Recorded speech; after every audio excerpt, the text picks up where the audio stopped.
Assalamualaikum warahmatullahi wabarakatuh.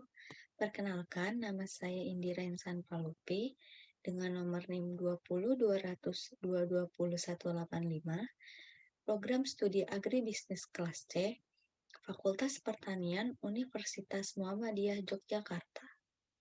Di sini saya akan menjelaskan tentang fikih muamalah yang bertema pengembangan pendidikan wirausaha syar'i untuk menumbuhkan kepribadian yang optimis dan berwawasan Islami.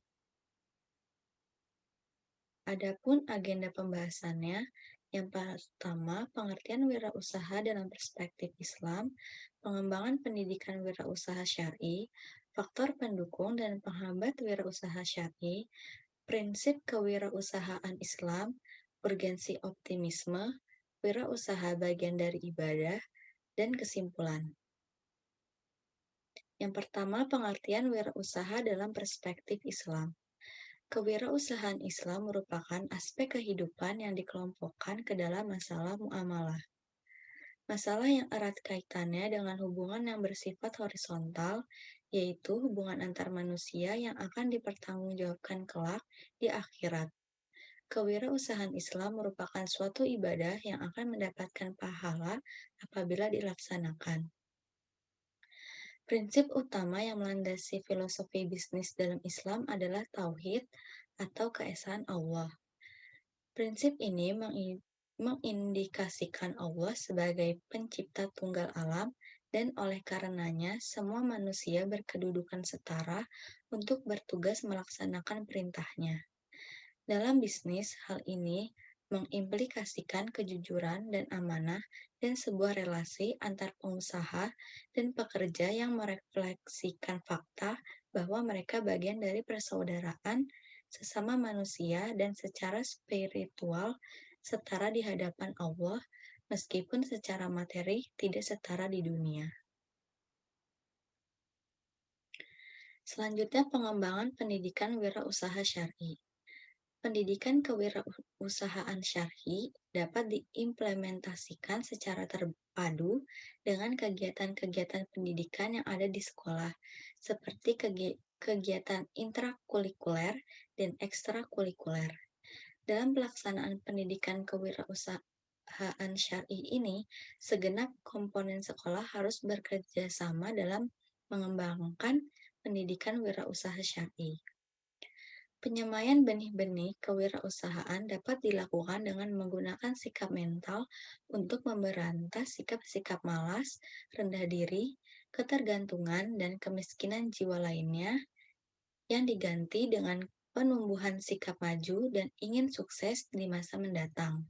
Semua ini dimaksudkan untuk mempertinggi martabat diri dan bangsa tanpa harus selalu menggantung diri kepada orang lain yang secara mandiri untuk memajukan kehidupan dengan modal awal berupa keyakinan pada diri sendiri dan sikap mental kewirausahaan dan bukan semata-mata atas dasar modal uang saja. Disinilah letak perlunya manusia mengikuti pelatihan kewirausahaan bagi masyarakat dan bangsa, maka kualitas manusia akan naik dan ini merupakan barometer bagi penilaian terhadap kualitas dan martabat kehidupan bangsa. Selanjutnya adalah faktor-faktor pendukung dan penghambat wirausaha syar'i. Yang pertama adalah faktor pendukung, di antaranya adanya rasa kesadaran akan perlunya sesuatu yang sangat dibutuhkan dalam mempertahankan hidup dan mendapatkan keperluan hidupnya. Yang kedua, terdapat pembekalan yang matang mengenai nilai-nilai kewirausahaan syar'i untuk para pendidik ketika terjun ke masyarakat.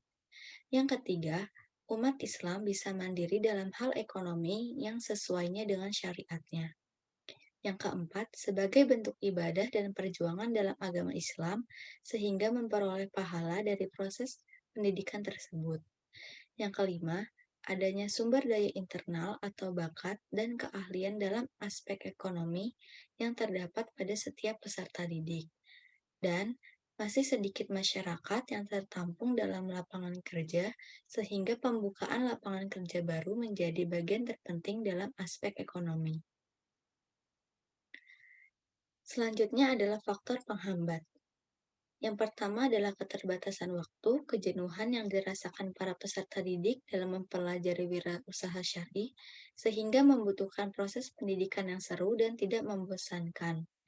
Yang kedua, kurang memiliki lahan yang luas untuk mendirikan dan melaksanakan kewirausahaan yang akan dikembangkan, sehingga membutuhkan modal yang besar untuk itu.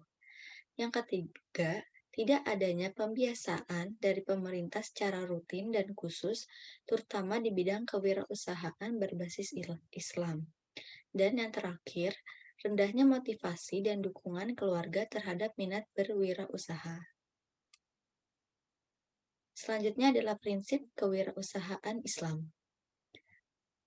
Yang pertama adalah mencapai target hasil berupa profit materi dan benefit non-materi.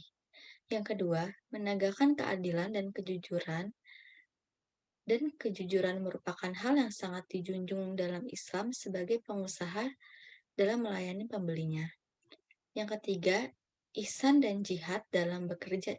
Islam tidak semata-mata memerintah bekerja dan berusaha, tetapi juga memerintahkan bekerja dengan profesional dan bersungguh-sungguh. Dan yang keempat adalah prinsip kehati-hatian. Yang dimaksud adalah dalam Islam mencakup dua hal, yaitu hati-hati dalam bersumpah dan hati-hati dalam berpromosi. Dalam berpromosi, hendaklah berhati-hati dalam menyampaikan produk yang dijual. Jangan sampai berlaku tidak jujur dan mendapatkan pembeli. Sampaikan apa adanya produk yang dimiliki, jangan sampai berbohong, bahkan bersumpah atas nama Allah demi meyakinkan calon pembeli. Lalu ada urgensi optimisme. Optimis atau at-tafaul merupakan keyakinan diri dan salah satu sifat baik yang dianjurkan dalam Islam. Ia menjadi rahasia keberhasilan di balik setiap perjuangan. Dari optimisme lahirlah keyakinan. Dari keyakinan lahir kesadaran. Dari kesadaran lahir amalia. Dan dari amalia lahir akan tercapai hasil-hasil. Maka tanpa optimisme dapat dikatakan tidak akan mencapai buah perjuangan. Dengan sikap optimis, seseorang akan bersemangat dalam menjalani kehidupan, baik kehidupan di dunia maupun dalam menghadapi kehidupan akhirat kelak. Wirausaha merupakan bagian dari ibadah. Yang pertama adalah berwirausaha semata-mata karena Allah. Dalam Islam harus memiliki niat yang bagus dalam wirausaha. Jual beli bukan masalah uang dan barang, tapi dilakukan dengan selalu mengingat Allah Subhanahu wa taala dan selalu berpikir bahwa kegiatan yang dilakukan akan menjadi amal soleh. Pastikan tekad hati dalam berwirausaha semata-mata dilakukan karena Allah. Karunia segala nikmat tuntutan amal dan perbuatan akan kembali kepada Allah. Oleh karena itu, para usahawan muslim jangan terjebak oleh rekayasa-rekayasa dunia dalam berbisnis. Selanjutnya adalah takwa, tawakal, zikir, dan syukur.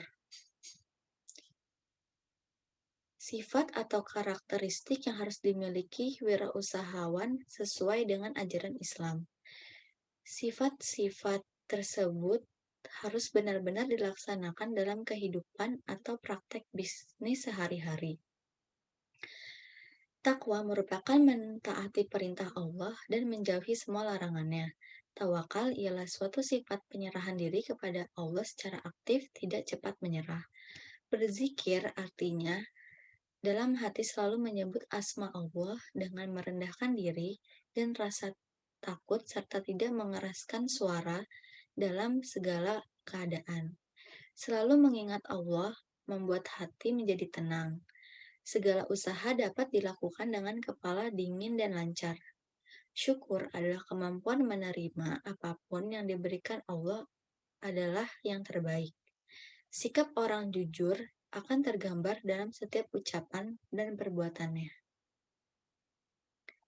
Yang terakhir adalah kesimpulan. Kewirausahaan merupakan bagian dari aspek kehidupan yang dikelompokkan ke dalam masalah muamalah. Pendidikan kewirausahaan dapat dikembangkan, dieksplitiskan, dan dikaitkan antara materi pembelajaran secara syar'i dengan kehidupan sehari-hari.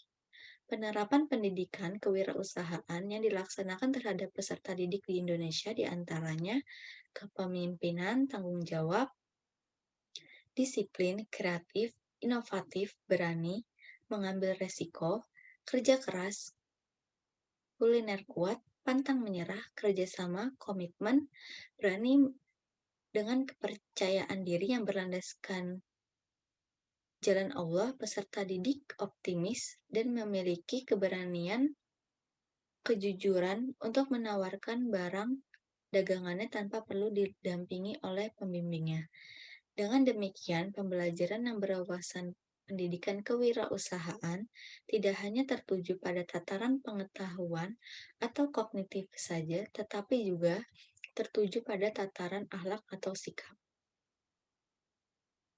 Sekian yang dapat saya sampaikan.